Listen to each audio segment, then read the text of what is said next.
mati dia berkhianat kepada rakyatnya, pemimpin semacam itu haram masuk surga. Persilakan pejabat-pejabat dengarkan pidato Syukron Makmun ini. Kejaksaan Agung dengarkan pidato Syukron Makmun ini. Mahkamah Agung dengarkan pidato Syukron Makmun ini. Apa jawaban Rasulullah? Ya Usama, qad halaka man kana qablakum, telah hancur bangsa-bangsa sebelum kamu dahulu, telah hancur negara-negara sebelum kamu dahulu. Mengapa bangsa itu hancur? Idza saraka fihim as-sarifu tarakuhu, kalau yang nyolong orang gede semuanya tutup mulut, termasuk di Indonesia ini. Walaupun sedang ada perubahan, terima kasih pemerintah ada perubahan dalam soal korupsi, tapi nyatanya BLBI belum selesai. Itu yang kelas kakap, betul apa tidak? Bank Senturi belum selesai, itu yang kelas kakap. Bagaimana? Mantap, mantap. Qad halaka man kana qablakum, telah hancur bangsa-bangsa sebelum kamu dahulu.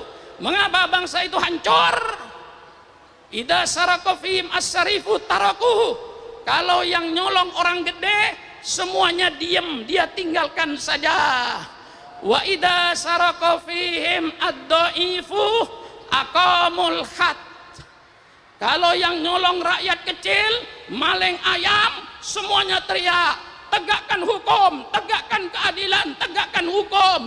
Kalau yang nyolong rakyat, kalau yang nyolong rakyat, kalau yang nyolong rakyat gede, tutupmu.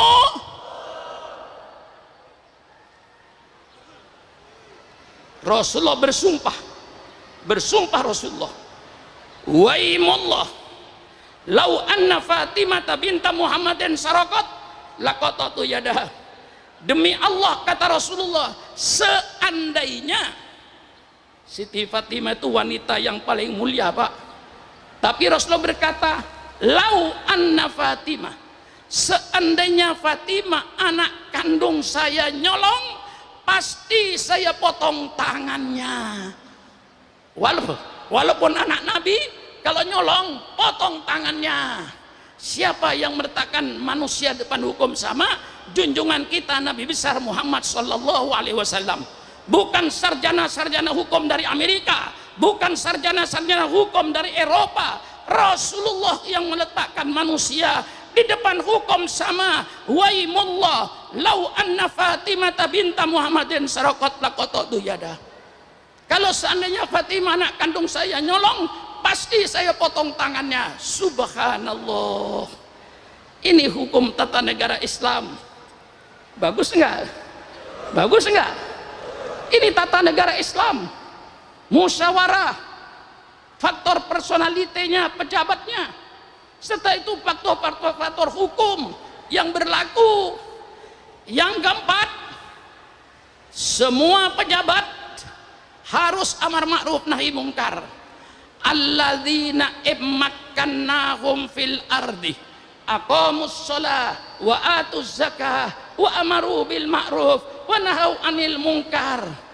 Alladzina immakkannahum fil ardi, orang-orang yang dikasih tempat oleh Allah, orang-orang yang dikasih kedudukan oleh Allah. Jadi ketua RT alhamdulillah, jadi ketua RW alhamdulillah, jadi kepala desa alhamdulillah, jadi camat alhamdulillah, jadi bupati alhamdulillah, jadi gubernur alhamdulillah, jadi wali kota alhamdulillah, jadi presiden alhamdulillah.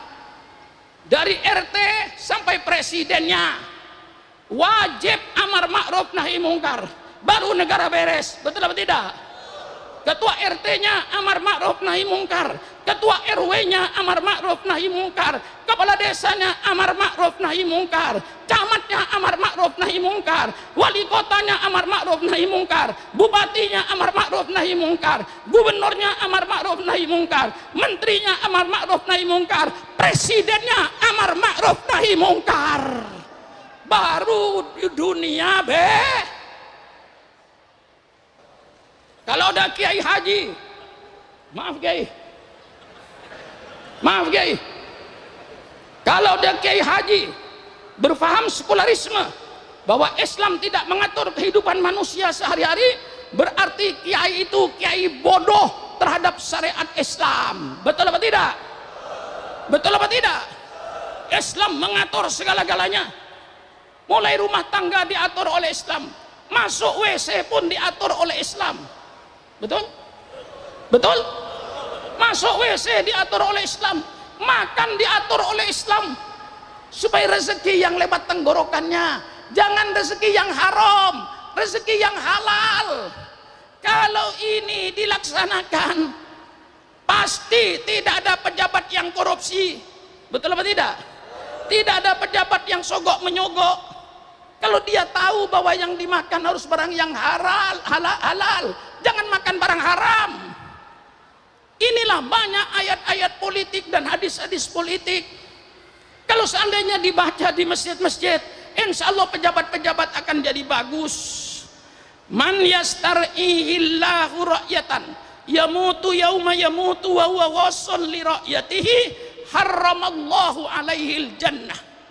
Barang siapa yang oleh Allah diangkat jadi pemimpin, kemudian pemimpin itu mati, ketika mati dia berkhianat kepada rakyatnya, pemimpin semacam itu haram masuk surga. Pemimpin semacam itu tempatnya di neraka. Ketika mau jadi pemimpin, kampanye, janji. Begitu jadi pejabat, mati dia dalam keadaan menipu rakyatnya. Pejabat yang semacam itu haram masuk surga, tempatnya di neraka. Bagaimana? Hadis apa ini namanya? Hadis apa? Hadis politik. Man yastar'ihillahu ra'yatan yamutu yauma yamutu wa huwa ghassun li ra'yatihi harramallahu alaihil jannah. Barang siapa yang Allah jadikan pemimpin, kemudian pemimpin itu mati, ketika mati dia sedang menipu pada rakyatnya, pemimpin semua itu haram masuk surga. Hadis apa? Hadis apa?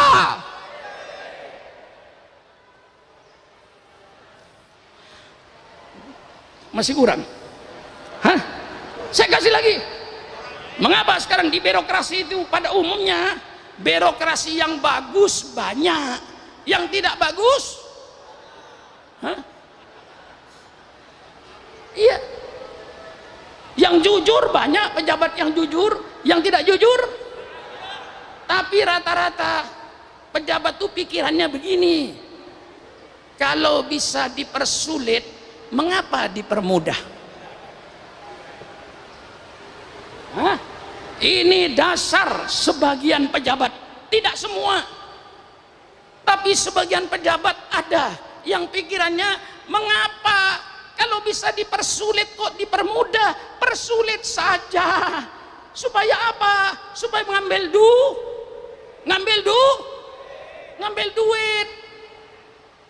Coba kalau ngaji politik, man waliya min amri ummati fasyaqqa alaihim fashkuk alaih.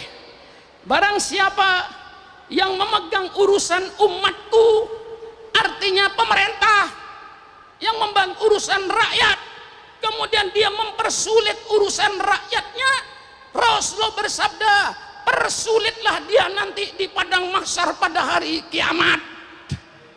Ketua RT, ketua RW, kepala desa, usikum wa iyaya binafsi bitaqwallah. Jangan mempersulit urusan umatnya, permudah urusan rakyat ini. Betul apa tidak?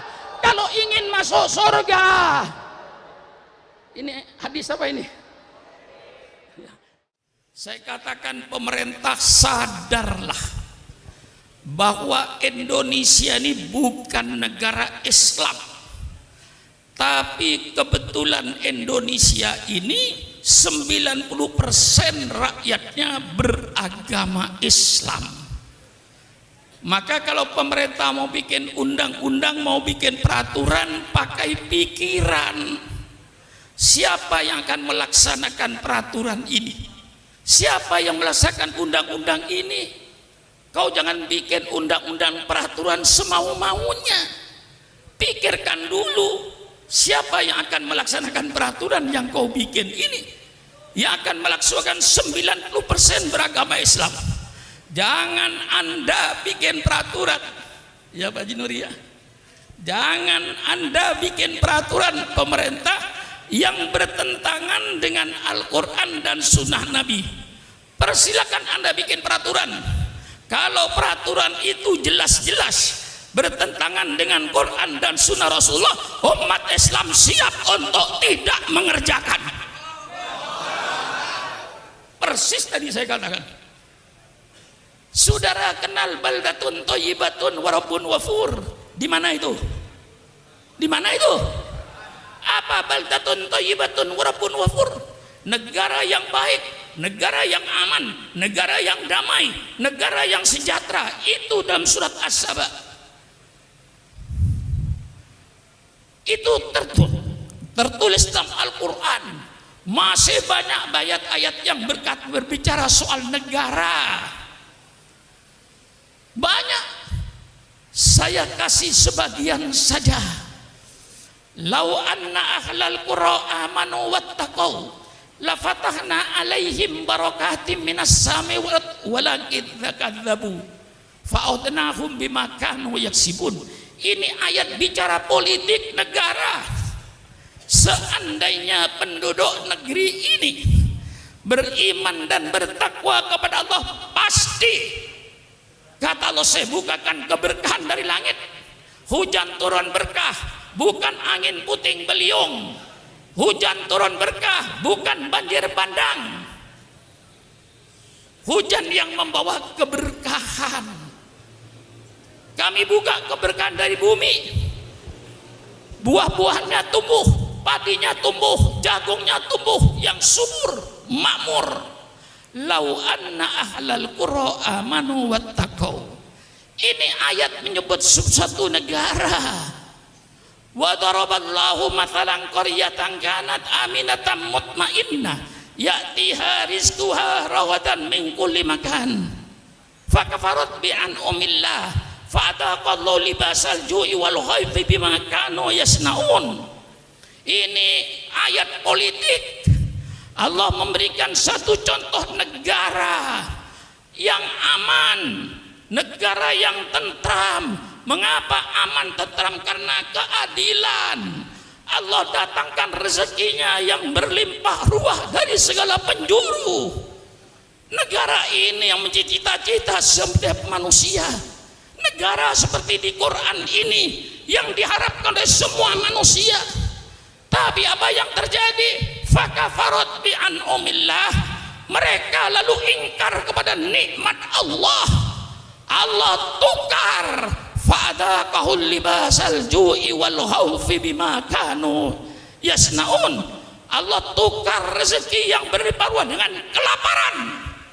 Berapa banyaknya bangsa yang sedang lapar hari ini? Subhanallah, subhanallah. Allah tukar keamanan dan ketenangan dengan kegelisahan. Lihat sekarang ini di Irian, di mana-mana tempat. Subhanallah, subhanallah. Sohifatul Madinah, tulisan aslinya itu piagam Madinah untuk mempersatukan mereka dengan cara apa?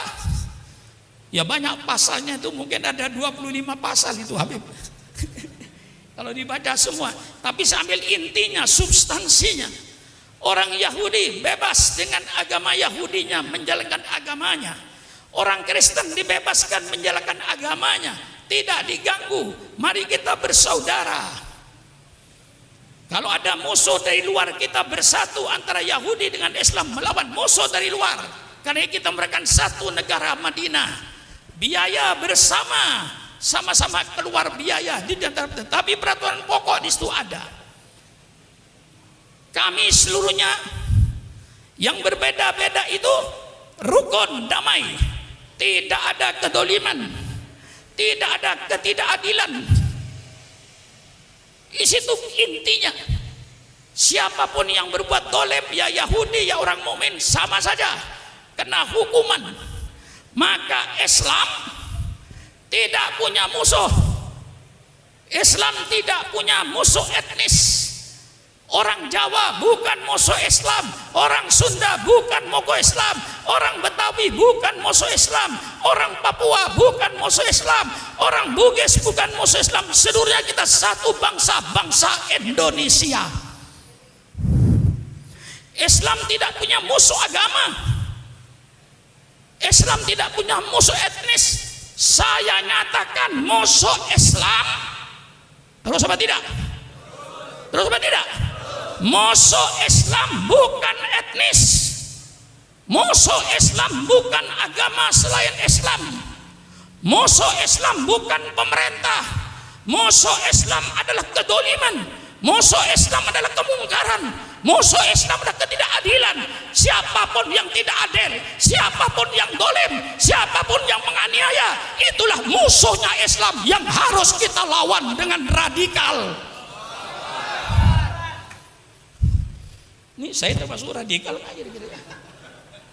Saya kan warga negara kan ya. Hah? Syukuran namun orang Indonesia apa bangsa asing? Hah? Syukuran namun selaku warga negara Republik Indonesia ingin menyumbangkan pikiran terbaiknya untuk Indonesia. Boleh apa tidak? Boleh apa tidak? Seulang sekali lagi, syukran mamun, sebagai warga negara Republik Indonesia, saya ingin menyumbangkan pikiran terbaik saya untuk negara saya, untuk bangsa saya, untuk menyelamatkan negara saya. Boleh apa tidak? Kalau boleh saya sumbang. Tegas saja. Inilah sumbangan saya kepada pemerintah saya yang saya cintai. Kalau ingin mewujudkan baldatun thayyibatun wa rabbun ghafur, ada 4 pilar dalam bernegara. Wah, serem ngajinya hari ini. Serem ngajinya ya. Ya Pak Effendi. Ada 4 pilar untuk menuju baldatun thayyibatun wa rabbun ghafur. Yang pertama, saya baca dalam tata cara yang tadi disebut oleh Habib Hanif dalam bukunya pemerintahan Umar ibn Abdul Aziz. Itu pemerintahan yang terbaik setelah Khulafaur Rasyidin. Maka sebagian mereka menyebut bahwa Umar ibn Abdul Aziz ini adalah khalifah yang kelima. Dari bagusnya kepemimpinan beliau, dalam buku beliau yang saya baca, untuk menuju baldatun thayyibatun wa rabbun ghafur ada 4 pilar. Pilar yang pertama musyawarah. Itu apapun negara saudara, mau negara khilafah, mau negara republik, mau negara kerajaan, mau negara kesultanan, yang penting pertama kali musyawarah. Jangan mengeluarkan kebijaksanaan pribadi. Kebijaksanaan pemerintah itu sudah kumpul kabinet kerja, bermusyawarah. Hasil musyawarah itu berikan kepada rakyat, bukan kebijaksanaan pribadi menteri. Kalau pribadi menteri bikin kebijaksanaan sendiri, hancur negara ini. Maka inti bernegara itu musyawarah. Ini Islam. Fabima rahmatim minallahi lintalahum walau kunta faddan walidan qalbi lam faddu min haulik fa'fu anhum wastaghfir lahum wasyawirhum fil amri fa idza azamta fatawakkal 'ala Allah. Ini prinsip politik dalam Islam. Seorang pemimpin harus lemah lembut dengan rakyatnya. Jangan ada pemimpin menantang rakyat. Apa rakyat ditantang rakyat gak punya senjata? Betul apa tidak?